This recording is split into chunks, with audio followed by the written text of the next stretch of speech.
नमस्कार दोस्तों।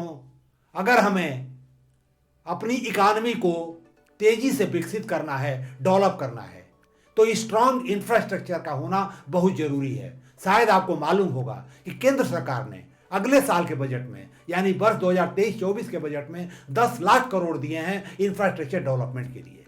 उसमें से 2.70 लाख करोड़ रोड को दिया है और 2.41 लाख करोड़ इंडियन रेलवे को दिया है, बाकी अन्य मिनिस्ट्री को दिया है। अगर आप बजट में और ज्यादा देखें तो 34% लोन उठाया जा रहा है फंडिंग के लिए और 20% ब्याज पेमेंट में जा रहा है एक्सपेंडिचर साइड में। प्रिंसिपल का पेमेंट अलग है। अगर फर्दर बजट में देखें तो 8 लाख करोड़ से ज्यादा रेवेन्यू डेफिसिट है। इसका मतलब यह हुआ कि जो प्रोजेक्ट हम बैठा रहे हैं उनसे वो रिजल्ट नहीं मिल पा रहा है जो हम चाहते हैं। दोस्तों, इसका मतलब है कि हमको रियलिटी चेक जरूर करना चाहिए। Ministry of statistics and programme implementation का इंफ्रास्ट्रक्चर और प्रोजेक्ट मॉनिटरिंग डिवीजन हर साल एक रिपोर्ट लाता है। वो 1500 से ज्यादा प्रोजेक्ट का रिव्यू करता है। उसकी जो मार्च 2022 की रिपोर्ट है वो ये बताती है कि 728 प्रोजेक्ट में कास्ट ओवररन था, यानी उनकी कीमत बढ़ गई थी और ये रेट जो है 31.5% था, जो काफी हाई है। और जो वैल्यू है वो 3.25 लाख करोड़ थी।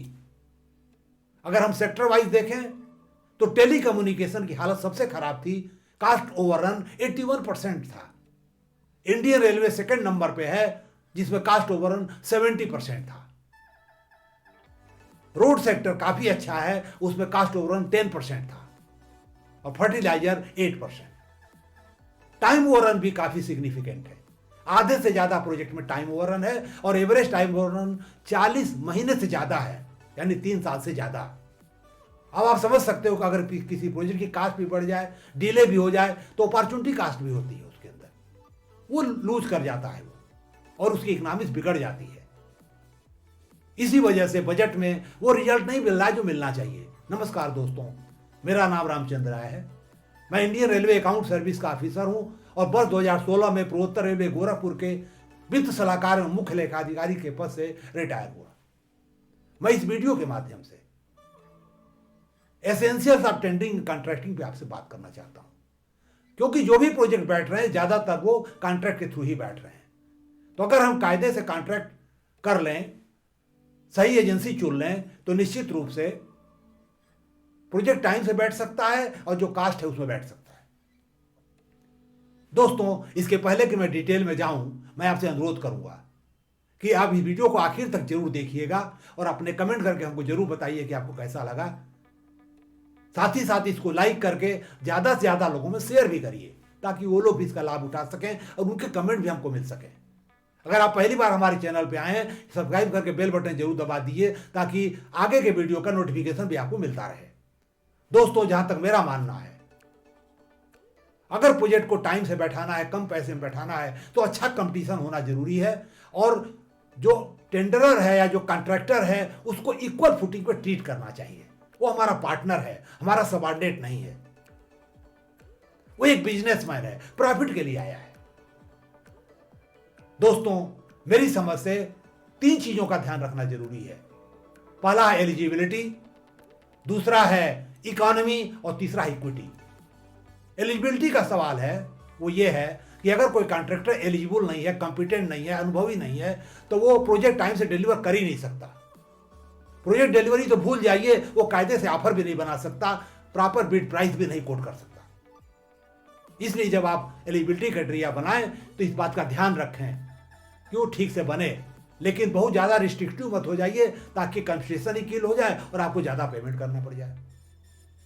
जहां तक इकोनॉमी का सवाल है, आपका बिड प्राइस कॉम्पिटिटिव होनी चाहिए, कम से कम होनी चाहिए, क्वालिटी डायमेंशन को बिना कंप्रोमाइज किए हुए। दोस्तों, अगर ऐसा चाहते हैं आप, तो आपको अपने कॉन्ट्रैक्ट कंडीशन में ट्रांसपेरेंसी रखनी पड़ेगी। सारे कंडीशन ट्रांसपेरेंटली डिजाइन करना पड़ेगा। जो भी टाइमलाइंस है उनको रीजनेबल तरीके से डिफाइन करना पड़ेगा, इंडिकेट करना पड़ेगा। पेनाल्टी और इंसेंटिव को कायदे से रीजनेबल तरीके से मेंशन करना पड़ेगा और जो भी प्रोजेक्ट रिस्क है उसको ठीक से एलोकेट करना पड़ेगा। कोई भी रिस्क उसी आदमी को दीजिए जो उसको मैनेज कर पाए। अगर मैं कॉन्ट्रैक्टर हूं और अगर मेरे को बिड प्राइस बनाना है या ऑफर बनाना है तो मैं कॉन्ट्रैक्ट कंडीशन में ये सारी चीज़ें चेक करूंगा। अगर सारी चीज़ें हैं उसके अंदर तो मैं निश्चित रूप से अपना प्रॉफिट मार्जिन भी एस्टिमेट कर सकता हूं, प्रोजेक्ट कास्ट भी कर सकता हूं और चीज़ों के बारे में श्योरिटी होने की वजह से एक अच्छा बिड प्राइस बना पाऊंगा। दोस्तों, मैं रेलवे में आर्बिट्रेटर रहा हूं, अभी भी आर्बिट्रेशन केस करता हूं और 25 से ज़्यादा केस में अवार्ड किए हैं हमने। मेरा अपना अनुभव बोलता है कि रेलवे की जो जनरल कंडीशन है वन साइडेड है, ट्रांसपेरेंट नहीं है, पेनाल्टी इंसेंटिव कायदे से डिफाइंड नहीं है, रिस्पॉन्सिबिलिटी क्लियरली डिफाइंड नहीं है, रिस्क कायदे से एलोकेटेड नहीं है, जिसकी वजह से प्राइस में पैडिंग होती है, रेलवे को ज़्यादा पेमेंट भी करना पड़ता है, डिले भी होता है, डिस्प्यूट्स भी होते हैं और जिसका नतीजा आप देख रहे हैं कि मिनिस्ट्री ऑफ स्टैटिस्टिक्स का जो रिपोर्ट बता रही है। फ्रेंड, अगर आपको एक ट्रांसपेरेंट कंडीशन बनाना है तो आपको फिटिंग कंडीशन फॉलो करिए। ये बहुत मशहूर कॉन्ट्रैक्ट कंडीशन है, फॉर्मेट है। इसका मतलब है international federation of consulting engineer. इसमें 3 बुकलेट है। रेड बुक जो है कंस्ट्रक्शन प्रोजेक्ट के लिए है, इसमें डिजाइन एम्प्लॉयर बनाता है, आपको उस बिड कंसल्टेशन के थ्रू प्रोस्पेक्टिव बिडर से प्री बिड करके वो कंसल्ट भी करता है। दूसरी जो बुक है येलो बुक है, वो जो है प्लांट डिजाइन और बिल्ट फॉर्मेट की है। इसमें जो डिजाइन है वो कॉन्ट्रैक्टर बनाता है कंसल्ट करके एम्प्लॉयर से, उसकी जरूरत को ध्यान में रखता है।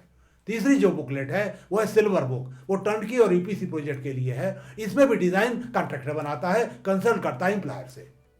ये तीनों बुकलेट 2017 एडिशन की हैं, जो पहले एडिशन से इंप्रूव करके बनाई गई हैं। इसमें अगर आप देखें तो कुछ कॉमन चीजें आपको मिलेंगी। पहली चीज है जनरल कंडीशन मिलेगी, दूसरा है गाइडलाइन फॉर फार्मुलेटिंग पर्टिकुलर कंडीशन, यानी स्पेशल कंडीशन जो आपको साइट और प्रोजेक्ट के अनुसार बनाना है उसके लिए गाइडलाइन दी गई है। और फिडिक 2019 में एक गोल्डन रूल बुकलेट लाया है।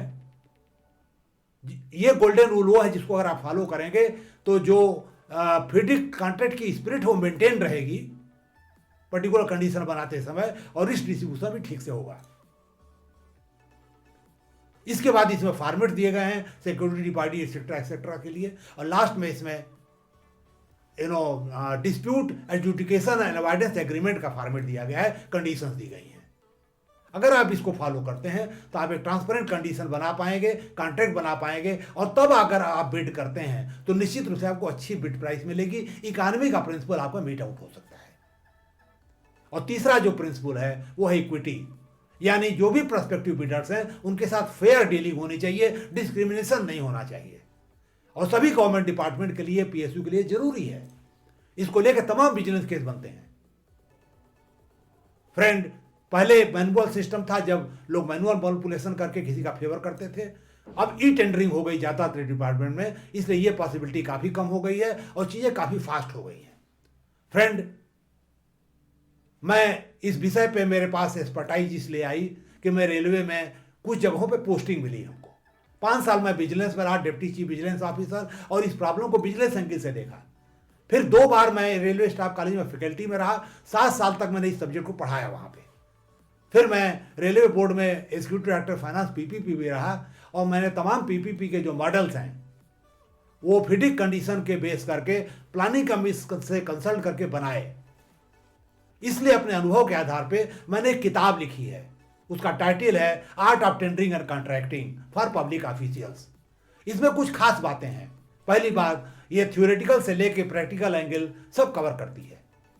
दूसरी बात, डू एंड डोंट्स इसके अंदर इंक्लूडेड है, किसको क्या करना चाहिए, क्या नहीं करना चाहिए। तीसरी चीज में 60 से ज्यादा विजिलेंस केसेस डिस्कस किए गए हैं डिटेल में कि कहाँ क्या गलती हुई और कैसे बचा जा सकता है। और अंत में इसमें आर्बिट्रेशन प्रोसीजर भी दिया गया है ताकि डिस्प्यूट का रेजोल्यूशन समय से हो जाए।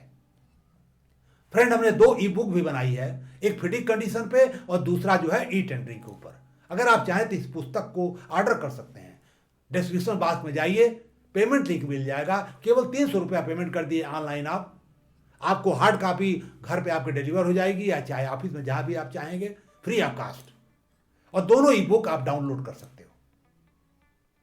फ्रेंड, उम्मीद है कि यह वीडियो आपके लिए कुछ काम का रहा होगा। आप कमेंट करके हमको जरूर बताइए कि आपको यह कैसा लगा।